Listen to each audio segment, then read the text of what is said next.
कन्हैया के इतना बड़ा परिवार, प्रत्येक रानी से 10-10 बेटे और एक एक बेटी उत्पन्न हुई। अब 16,108 के 10-10 बेटे और एक एक बेटी। एक कैलकुलेशन गुणा भाग आप लोग कर लेना घर में, कितना परिवार हो गया, कितना हो गया। इस सारा जोड़ के पूरा परिवार 56 करोड़ का हो गया। अकेले यदुवंश का परिवार 56 करोड़ की संख्या हो गई महाराज।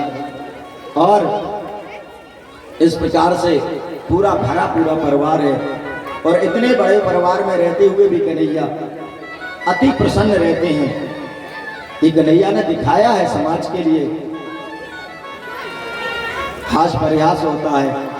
एक बार नारद जी महाराज आते हैं और वो आकर के इंद्रलोक से पारिजात का एक पुष्प लाते हैं और पुष्प ला करके महाराज रुक्मणी जी दे देते हैं कन्हैया को। वो रुक्मणी जी को दे देते हैं तो जाके सत्यभामा जी को बता देते हैं और महाराज सत्यभामा जी को प्रदान कर देते हैं जाके।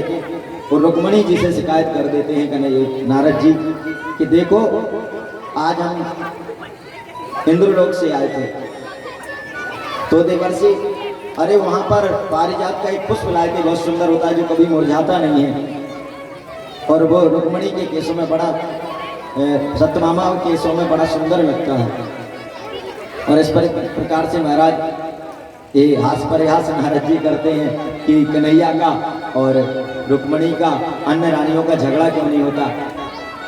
देखते हैं कि कितने प्रसन्न रहते कन्हैया। नारद जी महाराज देखते हैं तो 16,108 के यहाँ प्रत्येक अनेक अनेक रूपों में कन्हैया दिखते हैं। सभी जगह कन्हैया दिखते हैं, जो बार बार अनेकों बार लोग प्रश्न करने लगते हैं कि कन्हैया प्यारे ये भगवान होते हैं, भगवान है क्या। भगवान ने तो इतने विवाह किए थे तो मैं भी कर सकता हूँ। तो सुन लो, यदि तुम्हें लगता है कि हमारे अंदर शक्ति है और हम भी भगवान हैं, तो भगवान ने जो जो कार्य किए उनके थोड़े से अनुकरण, सिर्फ अकेले विवाह करने के लिए कहते 2-4 कर लेंगे, क्या दिक्कत है। विवाह नहीं, कन्हैया ने तो गोवर्धन पर्वत उठाया था। जिसको लगता है कि अरे वो तो ऐसे ही उठाया जा सकता है, तो 50 किलो की बोरी आप पूरे हाथ पे ऐसे रख करके खड़े हो जाओ। वो 7 दिन तक खड़े रहे, तुम 7 घंटे खड़े हो जाओ। कन्हैया विष पी गए थे पूतना के दुग्ध के साथ में। तुम भी थोड़ा सा साइनाइड एक बूंद जीभ पर डाल के देख लो और फिर जिंदा बच जाओ। कहने का तात्पर्य, परमात्मा ने जो जो लीलाएं की वो कोई नहीं कर सकता, सिर्फ वही कर सकता है जिसकी अनंत शक्ति है, जो सर्वेश्वर है, जो सर्वनियंता है, सर्व जगत हितकारी है, सर्व पालनकारी है। इसलिए महाराज बड़ा भरा पूरा परिवार है। और कन्हैया निरंतर अपने बच्चों को सदुपदेश देते हैं कि एक दिन महाराज सारा परिवार के साथ बच्चे खेल रहे थे और बच्चे खेलते खेलते अचानक बच्चे गेंद खेल रहे थे तो उनकी गेंद एक कुएं में चली जाती है। कुएं में जाकर के बच्चे वहां जब देखते हैं, झांकते हैं, तो नृगो नाम नरेंद्रोस्मि नित्यवा कुतनया प्रभो दानिश्वा क्या मानेशो यदि ते कर्णमस्य प्रसम। हे महाराज, जैसे ही बच्चे देखते हैं कि इस कुएं में एक बड़ा गिरगिट पड़ा हुआ है, बच्चे भाग करके बताते हैं कन्हैया को कि वहाँ कुएं में एक बड़ा गिरगिट है। कन्हैया जाते हैं और उसको बाहर निकालते हैं कि महाराज, उससे पूछते हैं तुम कौन हो। तो जवाब सुनिए क्या कहता है। नृगो नाम नरेंदोहम। अरे महाराज, मैं नृग महाराज का पुत्र नरेंद्र मेरा नाम है, नृग नाम का। और मेरा नाम नहीं सुना आपने? कहता मेरा नाम नहीं जानते आप? कन्हैया से कहता। कन्हैया ने कहा नहीं, बताओ क्यों जानेंगे नाम आपका। कहते अरे महाराज, मैं सबसे, अगर दानियों की जब बात आती है ना तो मैं इतना बड़ा दानी हूं कि सबसे पहले मेरा ही नाम आता है। मैंने इतना दान किया है महाराज, और बड़े घमंड के साथ कहता है, बात करने में ही घमंड झलकता है। महाराज मेरा नाम नहीं जानते? अरे दानियों की चर्चा कर दो तो पहले मेरा ही नाम आएगा। एक बार कोई सारे आकाश के तारे गिन ले, लेकिन मैंने कितनी गायें दान की हैं ये नहीं गिन सकता। महाराज उस धूल के कण गिन ले, कोई नहीं गिने जा सकते, लेकिन गिन भी ले, लेकिन मैंने इतनी गाय दान की कि कोई गिन नहीं सकता। बड़ी अहमपूर्ण घमंडपूर्ण तरीके से वार्ता करता है और कहता है महाराज मैंने इतनी गाय दान की हैं। ये धरती पर अणु परमाणु है ना, कितने सूक्ष्म होते हैं, ये अणु परमाणुओं को भी कोई गिन ले, लेकिन महाराज मैंने जो दान किया है उनकी गणना नहीं की जा सकती, इतनी गाय दान की।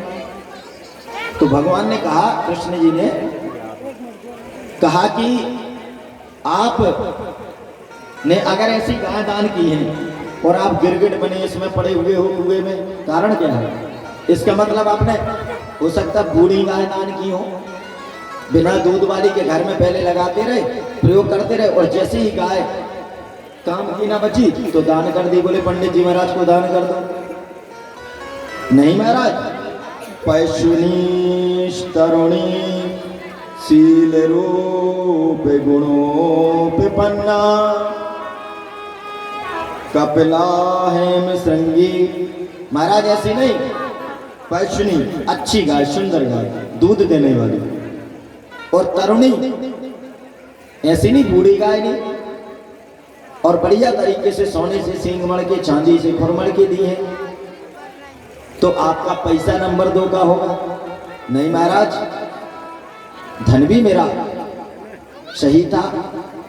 फिर महाराज ऐसा क्यों हुआ कि आप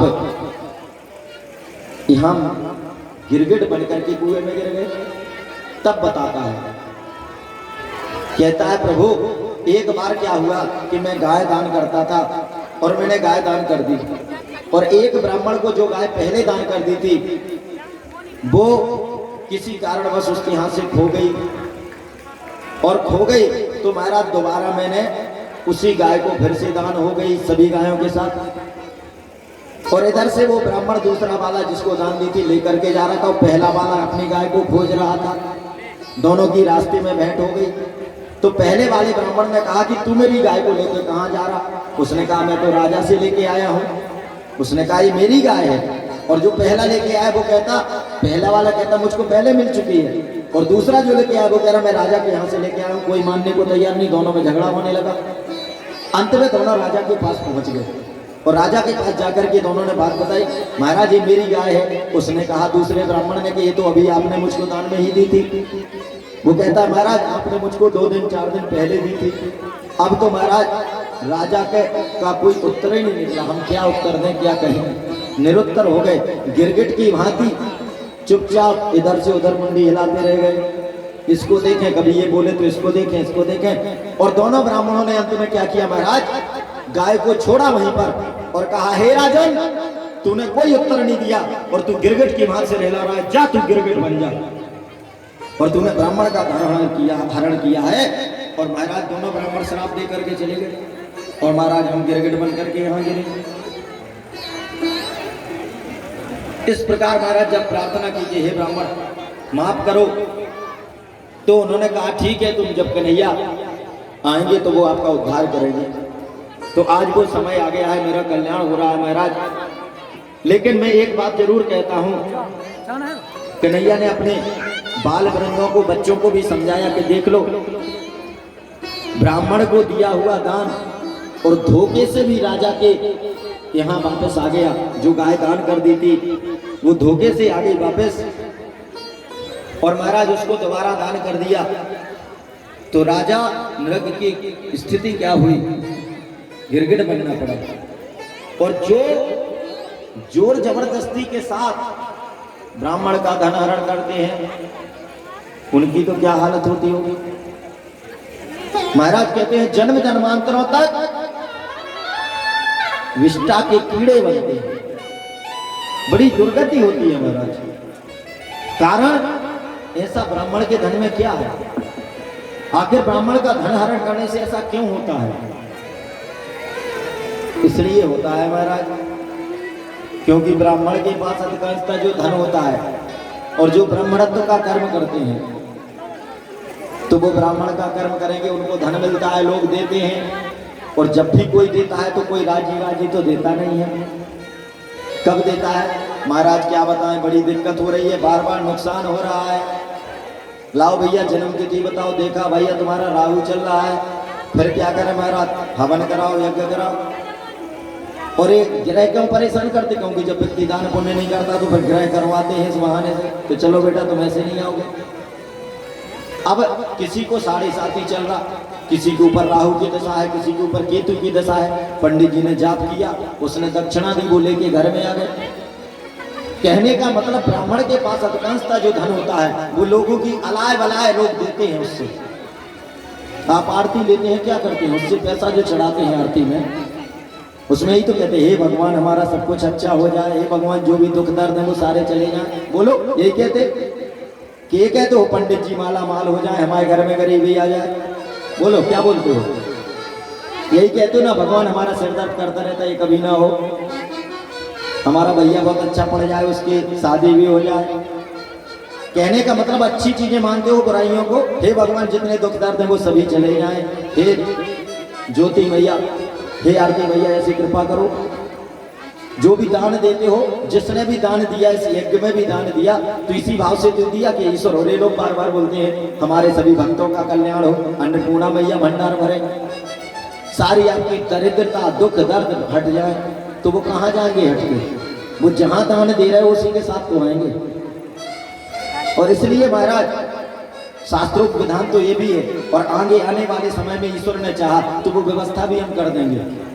आरती में जो भी पैसा चढ़ता है, सत्य बात यह है कि ब्राह्मण को वो खाना नहीं चाहिए, पैसा बड़ा खतरनाक होता है। क्यों? वो पैसा कोई भी ग्रहण करता है। ब्राह्मण यदि गायत्री की साधना नहीं करता है, उपासना नहीं करता है, लोगों से दान लेता है, तो ब्राह्मण स्वयं नष्ट हो जाता है, उसकी बुद्धि का क्षरण हो जाएगा।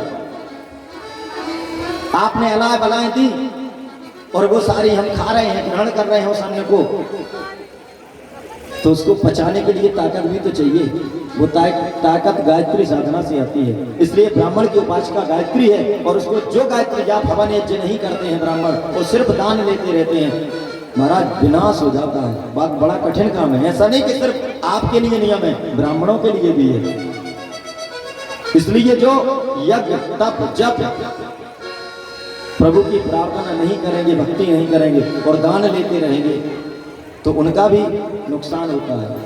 इसलिए दान जब लिया जाता है तो दान को महादान भी किया जाता है। दान का भी दान, और खासतौर से कर्मकांड वाले क्षेत्र से जो दान मिलता है तो बड़ा खतरनाक होता है साहब।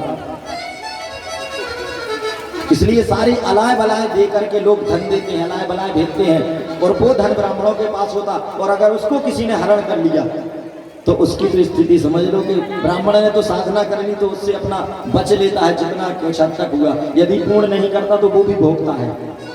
अनेकों हैं जो कर्मकांडी हैं, अच्छे ब्राह्मण रहते, लेकिन नहीं, अगर चूक जाते हैं तो बड़ी दुर्गत हो जाती है लास्ट में। इसलिए कन्हैया प्यारे की कृपा रहेगी तो अपनी तो व्यवस्था है कि आरती से आया हुआ दान गौ सेवा में लगना चाहिए। तो बहुत सी धीरे धीरे कोशिश यही होगी कि जो आरती में आता है वो सारा गौ सेवा में चला जाए, अपने राम को तो चाहिए नहीं। अभी ये होता है जो थोड़ा मोड़ा बचता है तो इसी सेवा में लगा देते हैं, चलो गौ सेवा है, आजकल गैया नहीं है तो ये गोपका है, इन्हीं की सेवा में लग जाए।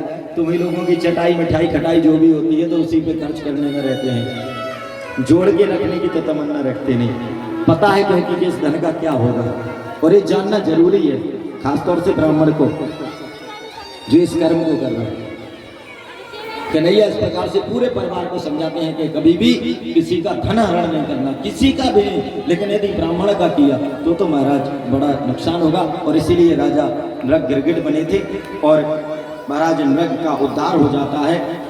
कहने का तात्पर्य आप दान करें, पुण्य करें, लेकिन दान का घमंड नहीं होना चाहिए।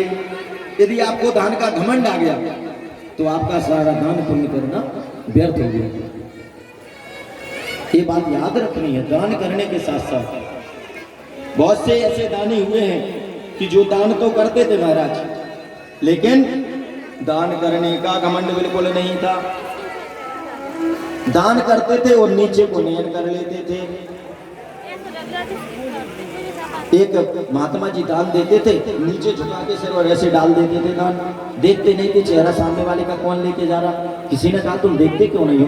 अरे तुम इतना दान करते हो, तुम्हें तो गर्व होना चाहिए। बोले नहीं, मुझको घमंड क्यों नहीं है कि देनहार को और है और भेजत है दिन रे, ताऊ पर हम भरम करें तासे नीचे ने।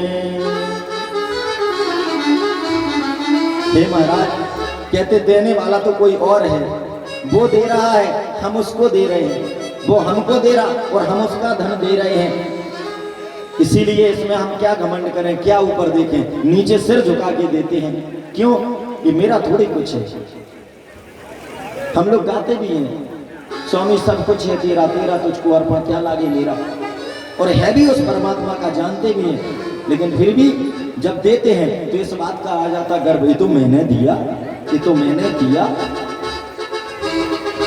तू यदि कर लेता सब कुछ तो तेरे घर में तेरे अनुसार सारी व्यवस्थाएं होती,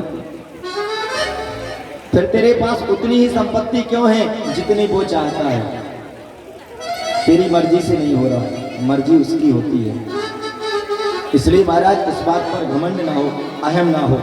और इस प्रकार से महाराज फिर बलराम जी की ब्रज यात्रा होती है और